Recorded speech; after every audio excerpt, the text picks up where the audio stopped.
बिस्मिल्लाहिर्रहमानिर्रहीम। अस्सलाम वालेकुम नाजरीन, मैं हूँ महरीन सप्तैन। देख रहे हैं आप मेरा यूट्यूब चैनल। नाजरीन, डॉक्टर महाशा केस में एक अहम मोड़ आया है और इसके बाद केस जो है, इसकी तफ्तीश जो है, इसका रुख उस तरफ मुड़ जाएगा जिसकी तरफ माहा के वालिद जो है बार बार निशानदेही कर रहे हैं। इस वक्त मैं आपको बताऊंगी कि हुआ क्या है और उसके बाद मैं आपको बताऊंगी कि महाशा के वालिद ने क्या कहा था। डॉक्टर महाशा, आपको याद है कि जिस तरह से हम इस केस को फॉलो कर रहे हैं, क्लिफ्टन में इनकी डेड बॉडी जो है वो पाई गई थी। बताया गया था कि इन्होंने खुदकुशी की है, लेकिन उसके बाद केस आहिस्ता आहिस्ता अपना रुख बदलता गया और उसके बाद नए से नए मामला सामने आते गए, जिसमें पहले तो ये कहा गया था कि उनकी रिपोर्ट ही गलत बनी, क्योंकि अगर तो वो चूंकि राइट हैंडर हैं और गोली लेफ्ट साइड से लगी थी, तो ये सबसे बड़ा मामला जहां से शक पैदा हुआ कि रिपोर्ट जो है तब्दील की गई। जुनेद, वक्कास, ये दो लोग हैं जिनके नाम है इसमें, और अरसलान डॉक्टर है जिनके बारे में ये कहा जा रहा है कि उन्होंने इनकी रिपोर्ट बदली। मैं आपको थोड़ा सा इसका ये बैकग्राउंड इसलिए दे रही हूँ कि जो लोग अभी नए मेरे साथ जुड़े हैं उनको मालूम हो कि इस स्टोरी का बैकग्राउंड क्या है। अब इसमें क्या होता है कि वक्कास और जुनेद जो है, इन दोनों के नाम हैं इस वक्त, और इनके हवाले से क्या अपडेट्स हैं वो भी मैं आपको देती हूँ। लेकिन पहले अभी ताज़ा तरीन जो मालूमात है उनकी तरफ आ जाते हैं। इस वक्त चार ड्रग पैडलर्स यानी कि मुनशियात फरोश जो हैं वो पकड़े गए हैं, जिनमें से एक शख्स का नाम है साद। ये नाम आप याद रखिएगा, साद का कनेक्शन इस केस के साथ आगे जाकर भी अभी आपको नजर आएगा। पीछे आपको ये बताऊं कि ये साद वो शख्स है जिसके बारे में अब पुलिस ने बताया है कि इसने डॉक्टर माहा को ड्रग्स वगैरह ये प्रोवाइड करता था।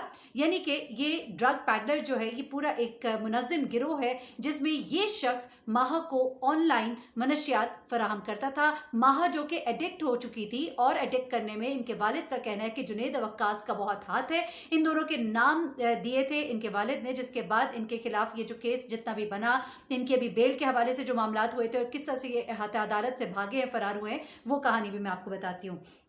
लेकिन यहाँ पे ये साद नामी शख्स का पकड़ा जाना इस केस में एक बहुत बड़ा ब्रेक थ्रू है, क्योंकि अब इसके जरिए पता लगेगा कि ये ड्रग पैडलिंग किस तरह से हो रही थी और किस तरह से ये मुनशियात का ये जो पूरा एक धंधा है कराची के अंदर कितना एक ग्राउंडेड है। ये ऑनलाइन ड्रग्स जो है प्रोवाइड करते थे और इनके पास से इस वक्त भी 42 बॉक्सेस निकले कोकेन के, और इनके पास बहुत बड़ी तादाद में मुनशियात, और इनका सर्कल बहुत बड़ा है, बहुत से लोग इनके साथ कनेक्टेड है। और अब जैसे जैसे ये कनेक्शंस खुलेंगे तो मामलात बहुत गंभीर आपको होते दिखाई देंगे। डॉक्टर महाशा का केस जो इनिशियली एक सुसाइड केस था, लेकिन अब ये ऐसा लगता है कि इसके अंदर बहुत से लोग जुड़े हुए। आपको याद होगा, मैं सुशांत सिंह केस, इसको भी मैं इस वक्त फॉलो कर रही हूँ, और उसमें भी अब जो कनेक्शन है सुशांत की खुदकुशी से निकलकर अब उस तरफ आ रहा है कि ये ड्रग पैडलर्स का जो है कितना बड़ा मुनज़्ज़म गिरोह है, जिसमें अब रिया चक्रवर्ती जो है जेल के अंदर है, और अब मामलात जो है खुलते जा रहे हो, बड़े बड़े नाम सामने आ रहे हैं। इस केस में मामलात जो है वो कहाँ तक पहुंचे मैं आपको बताती हूँ।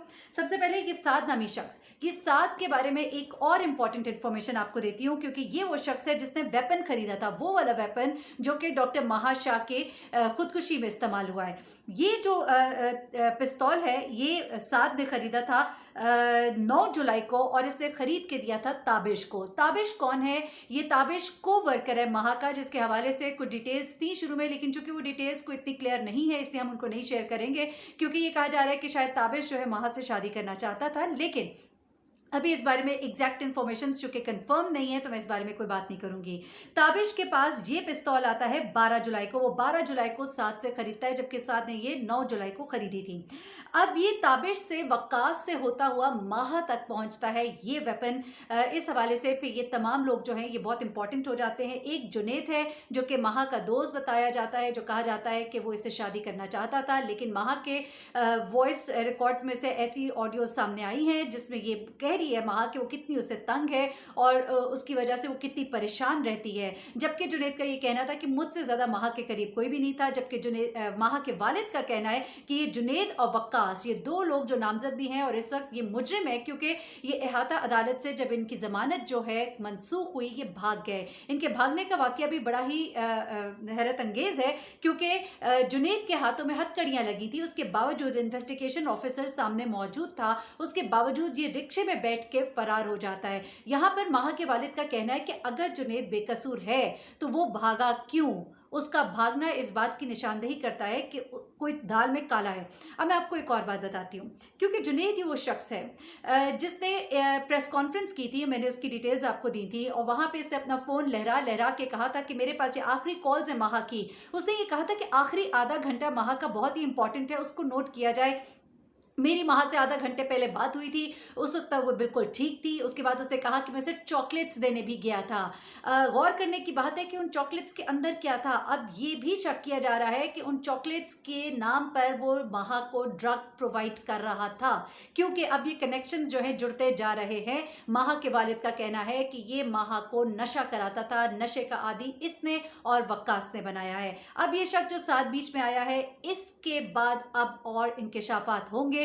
4 लोगों का गिरोह ये जो पकड़ा गया है, अब 7 जो इंकिशाफात करेगा उसमें जुनैद और दीगर लोगों के नाम आएंगे और उसके बाद फिर पता लगेगा कि मामला क्या है। हो सकता है जुनैद का नाम ना आए, लेकिन अभी तक ये एक्सपेक्ट किया जा रहा है माहा के वालिद के बयान की रोशनी में। लेकिन पुलिस का ये भी कहना है कि माहा के घर वाले भी शक के दायरे से बाहर नहीं है, क्योंकि जब ये रिपोर्ट आई कि माहा ने खुदकुशी शायद ना की हो क्योंकि बाएं तरफ से गोली लगी है, उसके बाद सस्पेक्ट्स में उनके फैमिली के लोग भी शामिल होते हैं। जुनैद जो है उसको कहा गया था कि अपना फ़ोन और वक्कास को कि अपना फ़ोन प्रोड्यूस करे, उसका फॉरेंसिक होना था, लेकिन जुनैद और वक्कास दोनों इस पर रेजिस्टेंट थे। अब ये इतना बड़ा एक मामला था, कत्ल के केस की या खुदकुशी के मुमकिन तौर पे केस की तफ्तीश हो रही थी, और जब उसने अपना फ़ोन दिखाया प्रेस कॉन्फ्रेंस में लोगों को और उसको बता रहा था कि मेरे पास ये कॉल रिकॉर्ड्स मौजूद है, तो फिर ऐसा क्या है वक्कास के फ़ोन के अंदर कि वो अपना फ़ोन जो है सामने नहीं ला रहा। यहाँ से बहुत से शक्कों को शुबहात पैदा हुए, जिसके बाद उसकी बेल कैंसलेशन के लिए अप्लाई किया गया। कहा गया कि मुलजिम चूंकि ताउन नहीं कर रहा, इसलिए इसकी जमानत जो है मनसूख की जाए।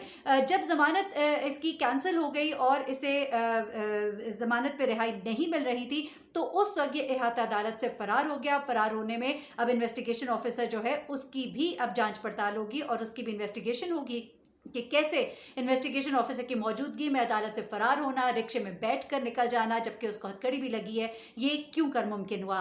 साथ के आने के बाद शायद वक्कास और जुनैद जो है वो शायद ज़्यादा छुपने की कोशिश करेंगे, क्योंकि अब कुछ मामला उनकी तरफ जाता हुआ भी दिखाई देता है।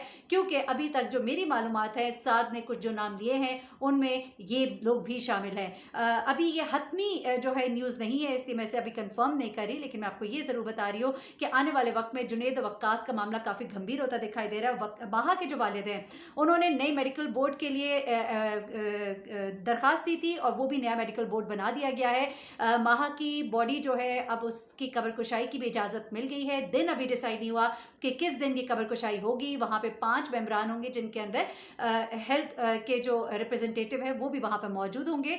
माहा के वालिद को ये शक था कि चूँकि पहले भी माहा की रिपोर्ट बदली गई थी, उन्हें तशवीश है और उन्हें शक है, इसलिए नया मेडिकल बोर्ड जो है वो तश्कील दिया जाए जिसकी निगरानी में ये तमाम कब्र कुशाई का प्रोसेस और पोस्टमार्टम का प्रोसेस हो, ताकि मामलात सामने लाए जा सके।